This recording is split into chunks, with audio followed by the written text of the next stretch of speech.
এখানে পুরো দেখো রডোডেন্ড্রন ভর্তি হয়ে রয়েছে। এই যে ফুল, রডোডেন্ড্রনের ফুল, এটা এপ্রিল মে মাসে এলে তখনই পাবে, কিন্তু এটা রডোডেন্ড্রন সবসময় ফোটে না। এই যে কাঞ্চনজঙ্ঘা দেখা যাচ্ছে, এই যে, বাহ, ফাইনালি। এখানে কত হবে, 2-3 ডিগ্রির মতো হবে, কারণ সব কেঁপে যাচ্ছে, দেখছো, নাক কান সব ঢেকে রেখেছে, আর তীব্র লেভেলে হাওয়া দিচ্ছে। কিন্তু যদি তুমি কাঞ্চনজঙ্ঘার ভিউ পেতে চাও তাহলে বেস্ট টাইম হচ্ছে নভেম্বর, ডিসেম্বর, জানুয়ারি। সান্দাকফুতে এটা ছিল আমাদের দ্বিতীয় দিন। আর দ্বিতীয় দিন সকালে ঘুম থেকে উঠে গেছিলাম খুব ভোর ভোর সূর্যোদয় দেখার আর কাঞ্চনজঙ্ঘা দেখার আশা নিয়ে। কিন্তু সেই আশায় জল ঢেলে দিয়েছিল প্রচণ্ড মেঘলা এবং কুয়াশাচ্ছন্ন একটা সকালবেলা, যেটা আমি অন্য কোনো জায়গা থেকে এত কুয়াশা বা এত মেঘ আগে দেখতে পাইনি। তবুও কাঞ্চনজঙ্ঘা দেখার আশা নিয়ে আমরা উঠে গেছিলাম আমাদের হোটেল সানরাইজের ছাদে, কিন্তু আমাদের ভাগ্য অতটা সুপ্রসন্ন ছিল না। এই দেখো, এই একটা জিনিস দেখাই, এখানে হঠাৎ করে নীল আকাশ বেরিয়ে যাচ্ছে, একদম পরিষ্কার দেখো, আবার পরক্ষণেই পুরো মেঘ হয়ে ঢেকে যাচ্ছে। মানে এমন স্পিডে হাওয়া দিচ্ছে, এই ওয়েদার যদি এরকম হাওয়া চলতে থাকে, যিনি হোটেলের আছেন তিনি এক্ষুনি বললেন যে এরকম হাওয়া চলা হচ্ছে গুড ইন্ডিকেশন, কারণ এরকম হাওয়া চললে আকাশ ওয়েদার পুরো ক্লিয়ার হয়ে যাবে। বিভৎস লেভেলে হাওয়া দিচ্ছে, বিভৎস লেভেলে, হাত ফাতে কোনো সার নেই। মানে জিরোর নিচে অবশ্যই টেম্পারেচার আছে, উনি যা বললেন যে -2 হবে। দেখো কি লেভেলে হাওয়া দিচ্ছে, বাপ রে বাপ।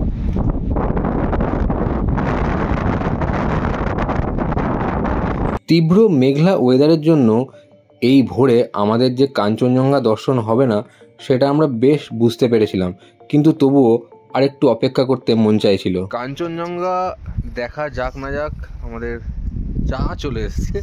এই প্রবল ঠান্ডায় এই হচ্ছে আমাদের সব সাজগোজ, এক একজন এরকম এরকম কাজ, ঠিক আছে। 2-3টে লেয়ার দিয়ে চাপা দিয়েছে নিজেদের। এটা চা নাক দিয়ে ঢাকা দেওয়া ছিল, চা খাওয়ার জন্য যা সেটা নামালাম মুখ থেকে। গরম উজ্জ্বলন্ত চা, কিন্তু একদম মনে হচ্ছে না যে এত গরম চা খাচ্ছি। আমি একদমই গরম চা, বিশাল গরম চা আমি খেতে পারি না, এখানে কোনো ফিলই হচ্ছে না। আর এখন আমরা এখানে আরও মিনিট 15 দাঁড়িয়ে আছি। হোটেলের আরেকজন স্টাফের সাথে কথা বললাম, ছাদে এসেছিলেন, তো উনি বলছেন এই -2 থেকে -4 মধ্যে টেম্পারেচার হবে, যা ওয়েদার রয়েছে। আর কালকে ওয়েদার খুব ভালো ছিল। এই যে ওনার সাথে কথা বলছিলাম, তো উনি বলছেন কালকে ওয়েদার খুব ভালো ছিল, তারপর এরকম হয়ে গেছে। এরকম হলে গুড ইন্ডিকেশন হচ্ছে যে যত জোরে হাওয়া দেবে ক্লিয়ার হওয়ার চান্স আছে, একটু বেলার দিকে হলেও। দেখা যাক, সবই ভগবানের উপর। ঠান্ডা ঠান্ডা ওয়েদারে ব্রেকফাস্ট করতে চলে এসেছি। ব্রেকফাস্ট রেডি, ব্রেকফাস্ট নিয়েও এসেছি। এই যে ব্রেকফাস্ট, দেখাই তোমাদের কী কী আছে। ব্রেড টোস্ট রয়েছে, সাথে জ্যাম, এখানে রয়েছে পোহা, একটা চাউমিন, এখানে একটা ছোলা আলু দিয়ে একটা তরকারি, আর এখানে হচ্ছে ডিম সেদ্ধ, আর এইটা হচ্ছে টিবেটিয়ান ব্রেড, বা অনেকটা আমাদের ওই সফট কিন্তু ওই লুচির মতো আর কি। এই যে, তো এই হচ্ছে আমাদের আজকের ব্রেকফাস্ট। সকাল থেকে চূড়ান্ত বাজে আবহাওয়া থাকার পর এখন আকাশ কিছুটা ক্লিয়ার হচ্ছে, আর মনে হচ্ছে যদি কপাল সাথ দেয়, কেন জানি না একটু মনে হচ্ছে যে বিকেলে আমরা কাঞ্চনজঙ্ঘা দেখতে পাবোই। কিন্তু এখন যেহেতু একটু ওয়েদার ক্লিয়ার হয়েছে, আমরা দেরি না করে বেরিয়ে যাচ্ছি থাকুম ভ্যালির দিকে। এখান থেকে থাকুম ভ্যালি যাবো, গিয়ে ওখানে কিরম ভিউ পাওয়া যায় দেখা যাক। এই দিকের পাহাড়গুলো কিছু দেখা যাচ্ছে না সকালে, পুরো মেঘ ধোঁয়াশা। এখন অনেকটা ক্লিয়ার হয়েছে, নীল আকাশ কিছু কিছু মাঝে মাঝে দেখা যাচ্ছে, আর দূরের পাহাড়গুলো কিছু কিছু দেখা যাচ্ছে। দেখা যাক পরে কিরকম ওয়েদার হয়। অদ্ভুত রাস্তা দেখো, রাস্তা দেখো কোথায় উঠছি।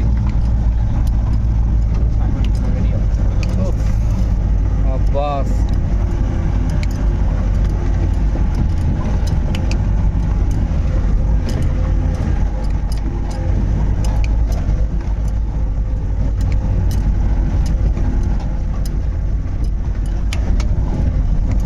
দুজন দাঁড়িয়ে আছে গাইড নিয়ে, ওনারা ট্রেক করে উঠছিলাম, এখানে এসে একটু রেস্ট নিচ্ছে।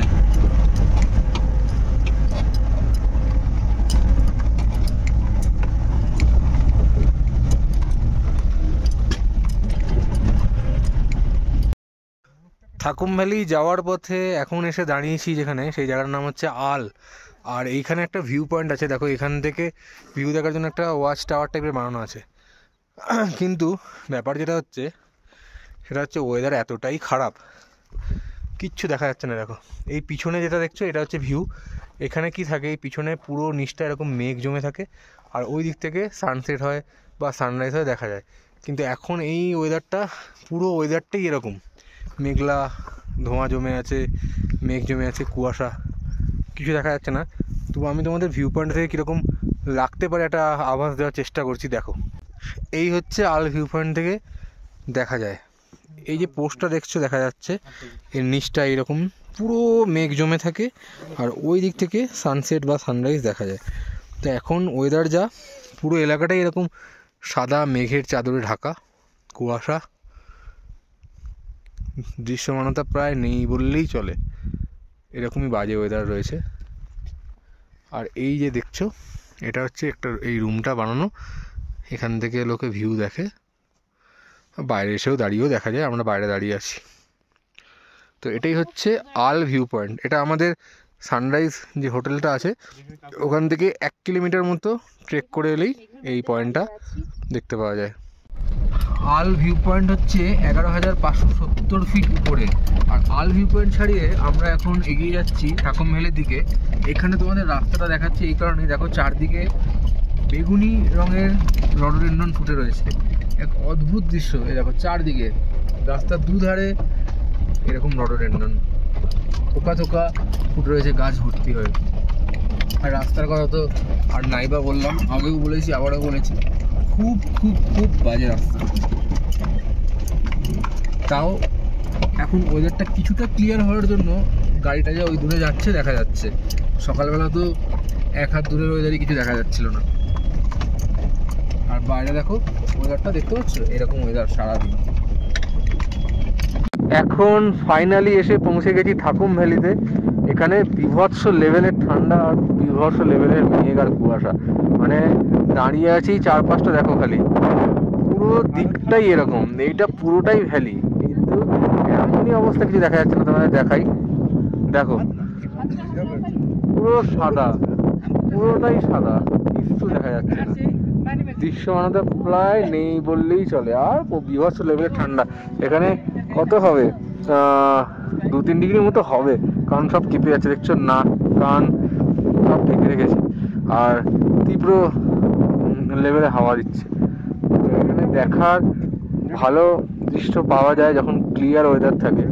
তবুও আমাদের মানে ট্যুরের মধ্যে ইনক্লুডেড ছিল এই জায়গাটা আমরা দেখবো, তাই জন্য আমরা এসছি। যত ঠান্ডাই লাগুক, যত প্রাকৃতিক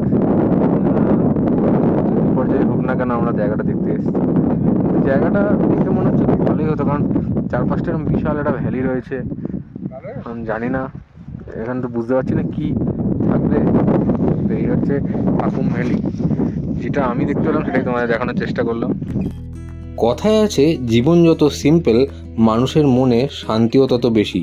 আর থাকুম ভ্যালি থেকে ফেরার পথে এইরকমই একটা ছোট্ট আস্তানায় আমরা দাঁড়িয়ে পড়েছিলাম কিছু খাবারের জন্য। দেখুন, একটি ছোট্ট মাত্র ঘর, সেখানে একটি ক্যাফে চালাচ্ছেন এক ভদ্রমহিলা। এটা তার বসার ঘর কাম শোয়ার ঘর, আর বাইরের দিকটা করে নিয়েছেন ক্যাফে।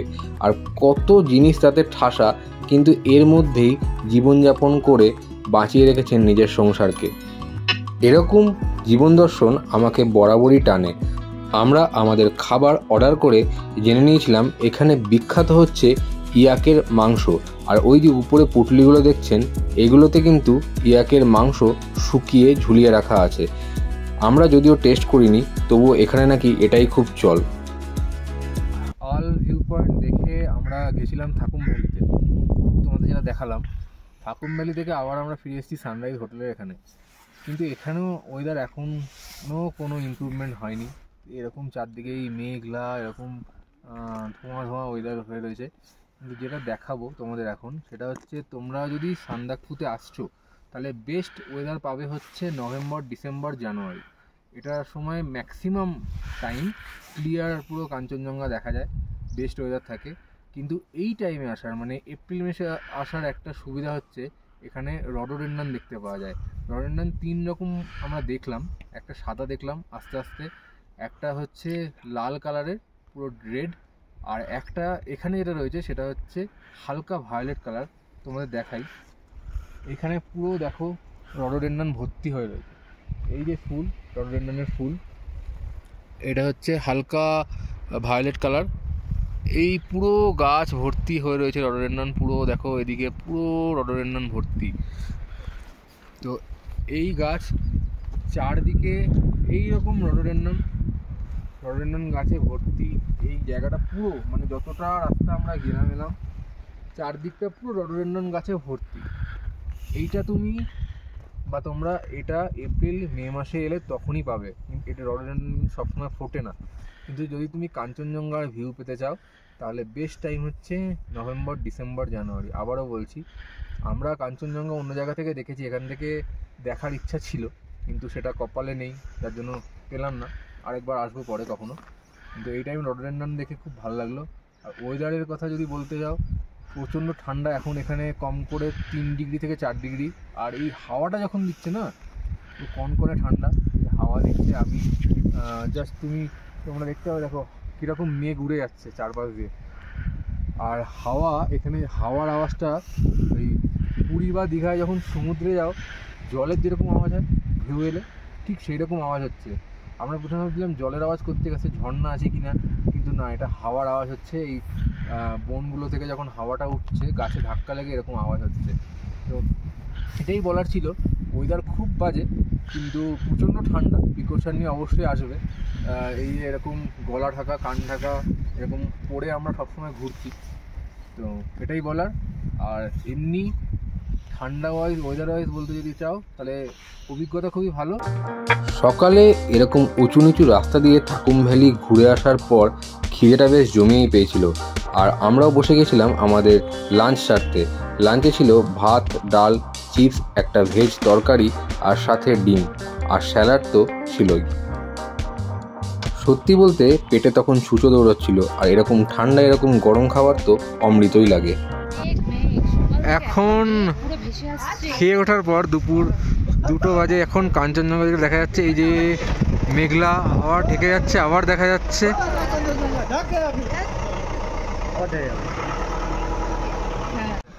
এই যে কাঞ্চনজঙ্ঘা দেখা যাচ্ছে, এই যে, বাহ, ফাইনালি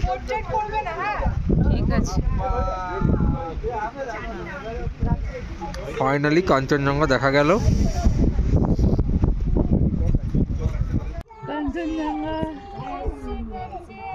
ফাইনালি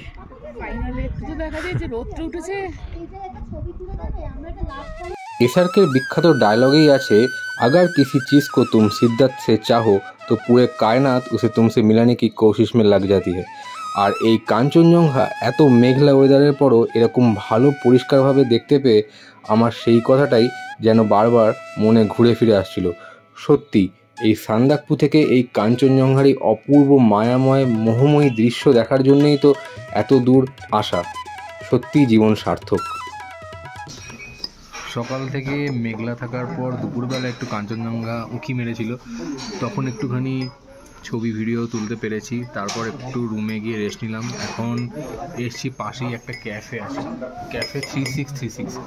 ক্যাফেটার এরকম নাম হওয়ার কারণ হচ্ছে এই সান্দাকফুর এখানকার অল্টিটিউড হচ্ছে 3636 মিটার, তাই জন্য ক্যাফেটার নাম সেই নাম থেকেই ক্যাফে 3636। আর এখানে আমরা অর্ডার দিয়েছি কফি আর ব্ল্যাক টি কফি, আর সাথে আছে মোমোটা রেডি হচ্ছে, আসছে। ক্যাফে 3636-এ একটা অসম্ভব ভালো বিকেল কাটিয়েছিলাম আমরা, আর তার সাথে ছিল এরকম সুস্বাদু খাবার যেখানে পেট আর মন দুটোই সমানভাবে শান্তি পেয়েছিল। তারপর ফিরে গেছিলাম আমাদের হোটেলে, আর সান্ধ্য আড্ডার পর চলে এসেছিল আমাদের রাতের ডিনার, লাচ্চা পরোটা আর চিলি চিকেন। আজ এই পর্ব এখানেই শেষ করছি। কেমন লাগলো তোমাদের পর্ব তা কমেন্ট করে জানাতে কিন্তু ভুলো না। আর যদি চ্যানেলটা এখনও সাবস্ক্রাইব না করে থাকো তাহলে অবিলম্বে সাবস্ক্রাইব করে ফেলো। সান্দাকফু সিরিজের শেষ পর্ব নিয়ে খুব শীঘ্রই দেখা হচ্ছে তোমাদের সাথে।